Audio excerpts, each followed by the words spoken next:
What's going on YouTube? Today I'm going to show you how to configure the GL.iNET Marble device. This is their latest GL.3000. This setup guide is going to work for any of their travel routers as well. So if you have a GL.iNET product from the past year or so, this is going to be a guide that you're going to want to watch. I'll show you how to set up the VPN. I'll show you how to set up some more of the basic functions that you're going to need in order to get this up and running. So let's get into it. And if you're interested in a full review, I'll leave a link down in my description as well. But this is a nice setup guide to get you guys going on your journey to that VPN goodness. You want to mask your location, you want to hide where you are, or maybe you just want a little bit more private and secure browsing. GL.iNET is definitely the way to go. Let's get started. Using the GL.iNET application, which is called GL.iNET, it's a very nicely well done app and it's very simple to use. I'm going to show you how to set it up using a web browser on my computer. It's just a little easier to explain and show you guys what to do. But if you don't have access to a computer, you can always just download the application called GL.iNET and you'll be able to change all of your settings from within this application. So for example, we're all interested in VPN connections when it comes to these GL.iNET products. So if we go over here, you can see your Wireguard, your openVPN settings. So let's click on Wireguard for example, and you can see I already have a configuration that I've set up, and I'll show you how I got that set up.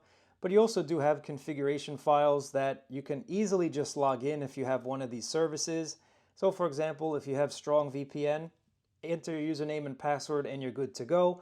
I'll leave some links if you don't yet have a VPN service down in my description. I can always save you guys some coin because that's what I like to do on this channel.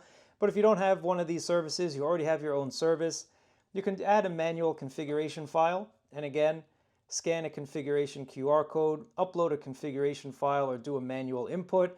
I'm going to show you how to do this on the laptop, but I just wanted to show you that it is possible to access all of the features of the Marble device from their pretty awesome application. Going into network, you can quickly change the profile. If you wanted to repeat a network or connect to an open network, you could do so pretty easily. In your repeater sections right here, you can easily change the Wi-Fi signal. So for example, if we just click on modify, just to give you guys a quick heads up before we head over to the computer, this is going to scan for any available networks, whether they're open or whether they're locked, and it's going to give you a list of which networks you can connect to. Now, of course, if they're locked, you are going to need the password, and this is going to work with a captive portal as well. So once you find the connection that you want to connect to, just click on it, enter in the password. It's going to do its connection thing from within the application. Super simple, guys. Everything is really nicely laid out. You can see you have access to all of your settings, and you can quickly see the overview of your system, like the memory usage and whatnot. So very awesome application. But for the purpose of this video, let's head over to my computer. Taking a look at the web interface, when you log in to 192.168.8.1, this is going to be your login page that you've already set up when you first received the Beryl device, or when you first received the Marble device, or any of the other GL.iNET devices out there. Click on login, and then you're going to be presented with a nice splash screen of exactly what's going on with your system. So you can see how you're getting internet. You can see how many devices are connected via that wireless function or via the LAN function right on the right side of this page here. You can also see if AdGuard is enabled. You can see if you've enabled any of the other settings that are within this router. And you can also quickly take a look at what your Wi-Fi network IDs are. So you can see here I have my 5 GHz, 2.4 GHz active, and I have yet to activate my guest network, which we're going to do together. Now, clicking down at the bottom, this is where a lot of people are probably going to use this product. If you don't already have an Ethernet cable, using this as a repeater is a way to really enhance the functionality of your already existing network. And this way you can get a little bit more range out of your existing system. So give it a second to scan for available Wi-Fi networks around you. So right off the bat, you can see I have quite a bit of networks that I can choose from. So I'm going to choose Medina, and then all you have to do is enter in the password. Let's go ahead and enter in my password. Click on apply. Now, if you're using an open network, it does work with captive portals, so don't worry about using a captive portal. You're just going to have to enter the credentials from this web page, and then you'll be good to go. So right now you can see I am connected to my Medina network via the 2.4 GHz channel. So at the top here, you're going to see in just a second the repeater mode is going to be active. Once I get that connection to my ISP, this is going to turn solid, and you're going to see right there it just did. You're going to see now I have two ways that I'm getting the internet. One is from an Ethernet cable, and the other one is in repeater mode. Again, nice way to secure your traffic, nice way to extend your network, nice way to To make this an access point, nice way again, if you wanted to make your own private Wi-Fi network in your home office or even in just your home in general, this is a great way to do it. You're basically separating the two networks, so nobody from either your main network or from the GL.iNET network will be able to talk to each other if you set it up properly. Really a nice system if you ask me. Clicking on wireless, this is where you can change the settings for your 5 gig normal channel, your 5 gig guest channel, and also your 2.4 and 2.4 guest channels on the bottom. Click on modify, and let's go ahead and change this one to Jabber Office. And we're going to enter in a different password. Click on apply. So very simple to change your Wi-Fi network name, and you can do the same with the guest password, guest network. Very, very easy to do. And at the bottom, your 2.4, click on modify, and you'll be able to do the same thing. So super, super simple. Now clicking on clients, this is where you're going to see information about all of your clients connected. So right now, JabberBeast is my laptop that I'm talking to you guys on. You can see the MAC address, you can see the IP address, you can see the current upload and download speed, as well as how much traffic they've used. Now, if you think this device should not get internet, you can quickly just block it, not while you're connected to the admin panel, but you can see my S24 Ultra was connected. If I click on block, it's not going to be able to get any internet access. So very simple to just manage all of your clients that are connected. Now under the VPN tab, this is probably where you're going to want to spend a little bit of time just setting up your network. So I'm going to show you how to set this up. And what I like about GL.iNET's products is it's very simple, once again, really, really simple to set up. And you have a couple options. One is called Global Proxy, and this means that every device connected to your GL.iNET router is going to go through your VPN client. You can also set policies. So if you wanted to only enable the VPN for certain domains, IPs, you can do that. Or you can choose not to use it for specific domains or IPs as well. So perfect if you wanted to ensure that all of your traffic went through a VPN, except for maybe your Google searches, except for maybe your Facebook page login or anything like that. So you do have the option to set these domain IPs for use with the VPN or as the exclusion list. So pretty cool policy right there. Next, you can do it based on the client device. And this is actually really, really cool. So again, here's JabberBeast. If I wanted to ensure that my laptop always went through the VPN, let's say you have this connected to your work VPN and your laptop 100% must go through that VPN. All you'd have to do is change the setting to allow traffic from the following device to always use the VPN. Again, perfect for a work laptop. Or you can do the reverse. Let's say you want every device to go through your VPN, and maybe you don't want your cell phone to go through your VPN. You can do the same in reverse, and you can ensure that your cell phone or even maybe your PlayStation does not use the VPN, but every other device does. So I like the client list. I think for a lot of people, the client list is the way to go. But again, you can get really deep into these products and set it up how you guys want to set it up. Now, the next option we have for policy is based on the virtual LAN. So again, if you wanted maybe all of your guests to go through the VPN, this is where you would set it up. Or if you wanted your own private connections, that is, you're connecting to the main 5 gig channel, the main 2.5 gig channel, 2.4 gig channel, or the Ethernet ports on the back. This is how you would set it up. Now, I like this feature as well because quite honestly, guys, sometimes I open my guest network and I let people connect to my Wi-Fi network just because it's Wi-Fi. I mean, there's nothing that I'm really too worried about, and I like to free the Wi-Fi. I think the place would be a much better environment if you could always just connect to data. So when I do that, I make sure that all of the guests go through that VPN. It's just something I like to do. I don't want them to get access to my ISP's IP address. I don't want them to get access to any of my computers on my network. So having the VPN policy based on your virtual LAN is really a nice feature as well. The next couple options we have are from your VPN side. So auto detect means that the routing rules defined in each VPN client configuration file or issued by the VPN server will be used. Again, this could be a work VPN thing. It could be something more advanced than most people are going to use. And then you do have the customized routing rules down here. And this is where you manually configure the routing rules for each VPN instance. Again, this has to do with more advanced settings. I suspect most people are not going to use these two. Most people are going to use these three right up here. And then finally, you have global settings. So here we go. We have an option that says block non-VPN traffic. This is basically like a kill switch. if you set this up to be a VPN client only, anytime that VPN server goes down, you are not going to have to worry about leakage. Anytime your VPN connection stops, the traffic will stop and you won't have to worry about someone finding out your location if you're trying to work from a different location. So I like the block non-VPN traffic feature, basically a kill switch once again. And here's allow access to your WAN. So basically any devices that you have connected to the same GL.iNET router, you're going to get access to, and you can block that once again. And the next thing you have here is to have all GL.iNET services use a VPN. So GL.iNET services, if you use Good Cloud, which I'll go into in a second, all of them are going to use the VPN if you wanted to enable that feature. Out of these three options, I think most people should definitely enable the non-VPN traffic. That's just something I would recommend. But if you don't use this as a VPN server, or you don't set up any of the rules, any of the policies that I mentioned earlier on, this is not going to be a good option for you. So definitely decide how you want to set this up.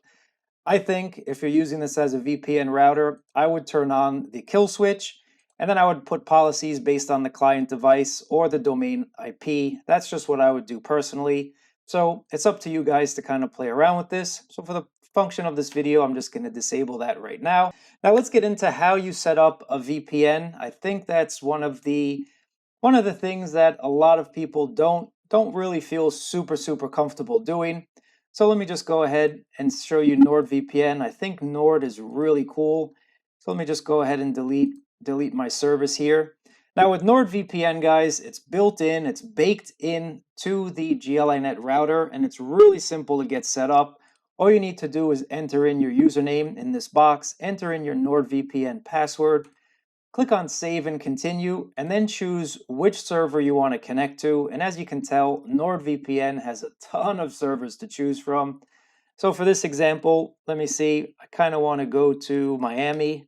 So I'm going to choose the Miami server, and then you can also choose other servers that you want. So let's put New York and then maybe France just for fun, or Frankfurt. Frankfurt works as well.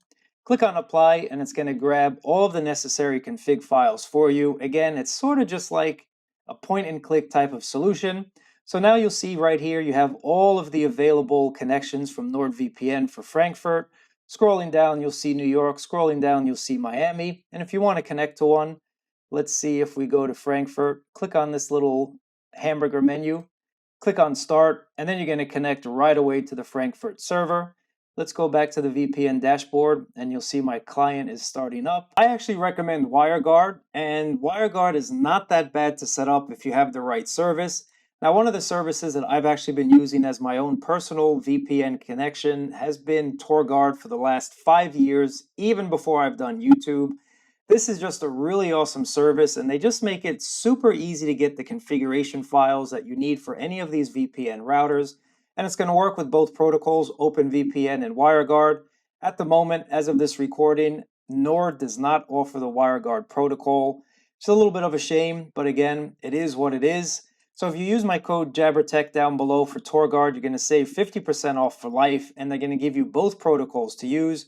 And what I like about TORGuard is they have this really awesome configuration tool, making it a one-stop click type of solution. At the top here, you can choose which operating system you're using, and it'll give you the right configuration file. So for this one, we're going to click on DDWRT, and here's your openVPN protocol. You can choose either one of your fixed IP addresses, which I have, and that's basically your own IP address. You do not share that with anyone. This is perfect for getting around geo restrictions like Netflix that might say, hey, you're not in your area, or any other service that automatically detects these commercial VPN services. If you have one of the fixed IPs, it's basically having your own private IP, which is not listed, and you won't get those messages saying that you're using a VPN service. You might have to disable it in order to continue watching whatever you're doing. But if you don't want to pay for the extra IP, your own personal IP, tons of servers down here. You can see all of the servers available. So I'm just going to click on New York. And basically, you don't even have to mess with any of these settings down here. Click on Generate Config, and it's going to download directly to your computer. Now, let's just switch over to Wireguard, and I'm going to do the same thing. Maybe let's go to good old Mother Russia, and all you have to do here is enter in your username that you signed up with for TORGuard, And the same thing, you don't really have to mess with anything else if you want to change the DNS. I actually like Cloudflare, so I'm going to leave that. Click on Generate Config. And this time it downloads to your computer, but it's also listed down here in this text box. All you have to do is select all and copy. Let's go back to the VPN dashboard of GL.iNET. Click on Wireguard Client, and then click on New Provider. Let's click on the new button right here, and I'm going to call this one TOR Guard. Click on the little plus icon, and then what we need to do is either manual input, or we can upload the file that just downloaded to our computer. I'm just going to do manual import since I copied it, so let's do that. And I'm going to call this TOR Wire. Click on Apply, and that's basically it. Now, if you don't have TOR Guard, your current VPN service should provide you with all of these configuration files. It's going to be listed on your settings page, on your admin page of whatever service you're using. Now, they do have some built-in. Here's Azure VPN and Mulvad. I do not have any experience with those, but basically it's the same like NordVPN. Enter in your username, password, and you're good to go. But with TOR Guard, it was really simple to just put in. And again, I've been using this service and they're really, really fast. Matter of fact, let's just go back to my VPN dashboard here. And you can see I have my WireGuard option. So if I click on it, I can choose which service I want to use. So you can input multiple VPN servers. If you have one for work, if you have one for play, if you have one for anything else, they'll all be listed down here. And all you have to do is click on one and then click on Apply, and it's going to go ahead and connect for you.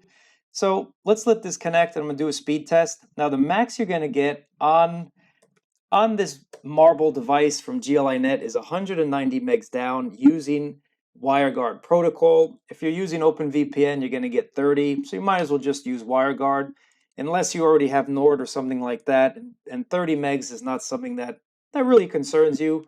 Maybe in JabberTech, I want more speed than I know what to do with. So let's go ahead and wait for this to load, and we're going to check out the speed test together. So there we go. As you can see, the speeds on WireGuard really good, getting about 160 at the moment, 163, and the max is 190. So we're not doing all that bad from the max theoretical speed. At the moment, I am connected via the wire, so this is how you're going to get the most speed available. I can see my upload is 125, so really good when it comes to a VPN server. I think WireGuard is the way to go, but let's go ahead and just show you what the openVPN speeds are going to be with using Nord, or it's going to be the same. I mean, the max is going to be 30, so it doesn't really matter which service that you use. Again, it should be about 30. Not something I recommend, but if you're traveling, 30 is actually really good just to get your work done privately. Not all that much of a big deal. So yep, it's going to probably hit about 20, guys. So I highly recommend TOR Guard for WireGuard service. That's just what I use, but there are other services out there. So this is how you'd set up the openVPN and your WireGuard connections from within the GL.iNET application. Now, the good thing about these GL.iNET products is we also have a VPN server, which basically means that you are hosting your own VPN connection. This is perfect if you guys go on vacation, you wanna log back into your home ISP. If you're in France or you're in Germany, for example, and your YouTube benefits go away, your YouTube premium benefits are no longer in that country, you can just log back into your home router, in this case the GL.iNET router, connect to your home ISP, and nobody is going to be the wiser. So basically giving you a free VPN connection. So really awesome that they have both openVPN and WireGuard. What I like about it too is they have this option called Enable VPN Cascading. And basically this is going to ensure that anytime you connect to your own VPN server, if you have the client running at the same time, it's going to use that VPN connection. So for example, if you wanted a daisy chain, say you're supposed to work remotely, but you can only work within the state of New York, you're in France, you're in Germany, you're in Australia, whatever the case is, you can log back into your home computer, which is connected to your work VPN, and nobody is going to be the wiser.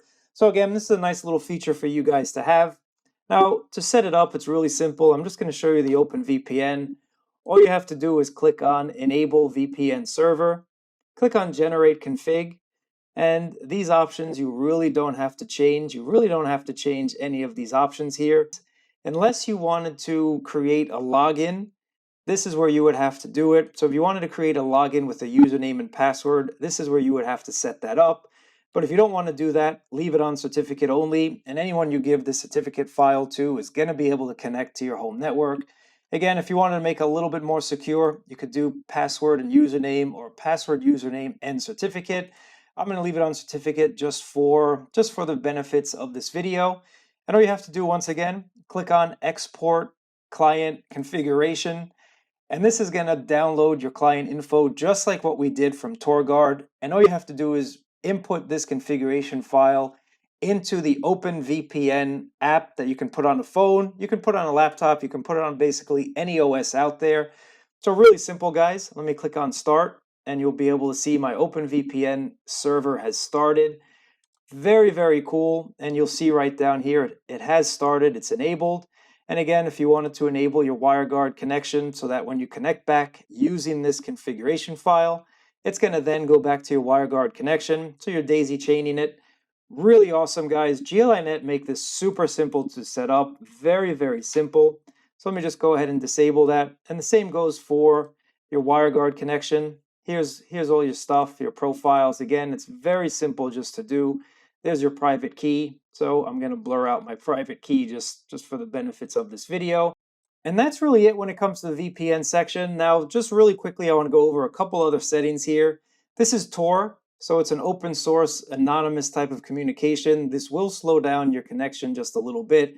But if you really want to get anonymous with things, you can enable it right here.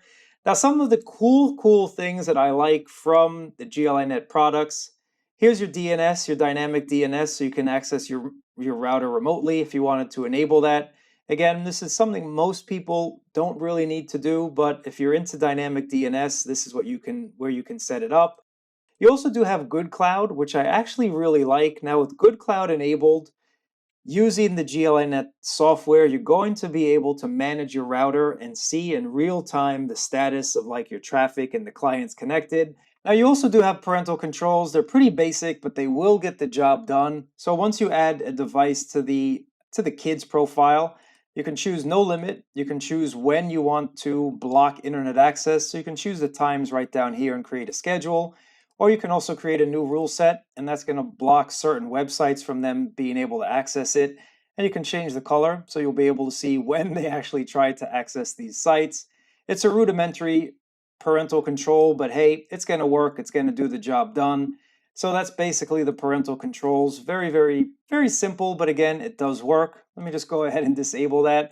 Now, the next option I want to show you is AdGuard Home, because the real benefit to using these products, and especially in the drop-in gateway mode, is having the ability to block ads. I do not like ads when I surf the web. It slows me down. It takes processing power, and they're just really annoying. And AdGuard Home is something I actually really enjoy using. It does the job. It's simple to set up, and it's just a really good program.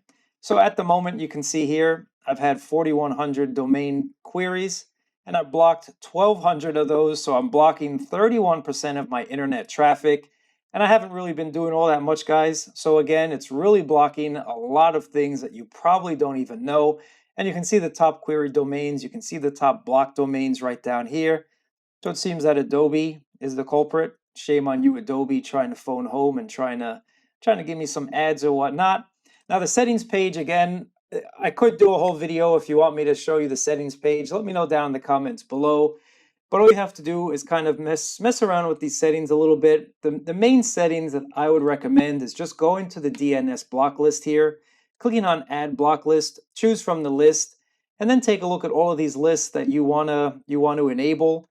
So if we enable Peter Lowe's block list and Stevens, just click on them. You can check down here for other block lists like No Google, Gambling block list, Anti-Piracy. You have some regional ones down here as well. Turkish ads, you have Easy List Hebrew, you have Ad Rules DNS. There's a lot of pre-saved lists that you can add. And if you have your own list, you can add a custom list. I'll leave a nice website, Fireblog, down in my description. That's going to give you a little bit more in terms of flexibility and in terms of block lists. So at the moment, guys, you can see I'm blocking quite a number of ad sites.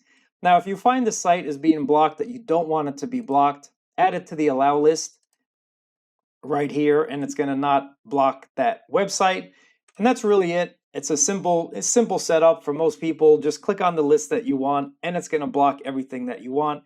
You can also block adult websites if you want. You can enable that feature if you wanted to do that. So that's AdGuard Home. Very, very simple. Now the next option I want to show you with the Marble device is really cool. And as a device goes, you rarely see a multi-WAN function. So I'm really happy that GL.iNET included it. And multi-WAN is cool if you have multiple ISPs coming into your house. Some people have 2 cable modems, some people have whatever the case is. And what's great about this is you can mix and match from Wi-Fi. So again, I showed you how to set up it in repeater mode. If you wanted to connect to a Wi-Fi signal and then you wanted to connect your own cable internet into the back there, you can combine forces with these two incoming connections. So really cool that you can create a kind of failover or load balancing dual WAN setup from a wireless and a wired function. So again, very simple to set up. You have 2 modes that you can use: failover, so if one fails, it'll go to the other one. Or you have load balancing, which basically means that it's gonna, well, balance the load of all of your outgoing and incoming traffic between the connections that you've set up. And you can change the priority just by kind of moving them around. So if Ethernet is faster than the wireless, you can change that priority, or vice versa, you can change the priority right there. And the same goes for the load ratio of your Ethernet connection, your repeater connection, or your Ethernet 2. Again, this device does have the ability to use 2 WAN connections, 2 Ethernet connections. So really awesome feature. Finally, in this video, I've basically covered most of the settings that you guys are going to want to enable. But what's really awesome about this setup is the drop-in gateway mode. Now in drop-in gateway mode, say for example, you have a router at home, you have a mesh router, you have some sort of system that you're really happy with, but it doesn't have VPN capabilities. A lot of routers don't have VPN capabilities. Or maybe you want to block ads. Again, a lot of routers do not have ad blocking built in. If you pick one of these up, you can add it to your already existing system, and it's just a really nice feature. So let me show you how to set that up. Again, I have a server running that has my Plex and also has my AdGuard home instance, but a lot of people won't know how to set that up, or you don't want another big bulky computer running 24/7 taking power. This only sips like 13 watts, so it's perfect for the drop-in gateway to give you the VPN capabilities and to give you the ad blocking capabilities. So if you click on Add Drop-in Gateway Mode right here, you have a couple options. Of course, GL.iNET, you get a couple options. You can have all devices go through your drop-in gateway, or you can select certain devices to go through this gateway, for example, a work computer or something like that. And there are setup guides, so if you want to set this up, just click on that setup guide, depending on which one you want to use. I'm going to show you the all devices going through the drop-in gateway mode. So I'm just gonna show you how to set it up with a TP-Link router that I have, and I'm going to use all devices going through drop-in gateway mode. These settings should be correct for your system. Usually they are pretty correct. Now what you need to do is disable the DHCP server on your main router. So let's go to my TP-Link setup here, and if we click on DHCP server, let's go ahead and just unclick that. Now let's click on save. Now we're going to go back to our GL.iNET setup, and then we're just going to click on apply just like that.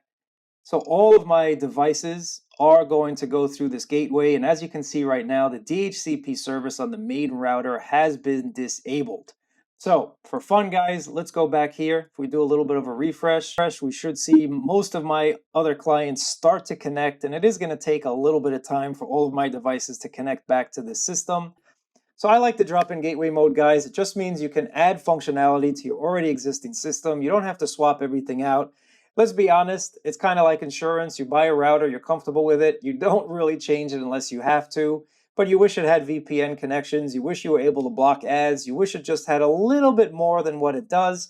So the GL.iNET router, again, I think it's really great that they have a drop-in gateway mode, something I actually really like, and that's a feature that I give them a lot of credit for. So that's it when it comes to the setup process. I hope this helped you guys out. It's something I wanted to do to kind of help you and show you and let you know how to set this up. And again, it's a really great product. I like the GL.iNET Marble device.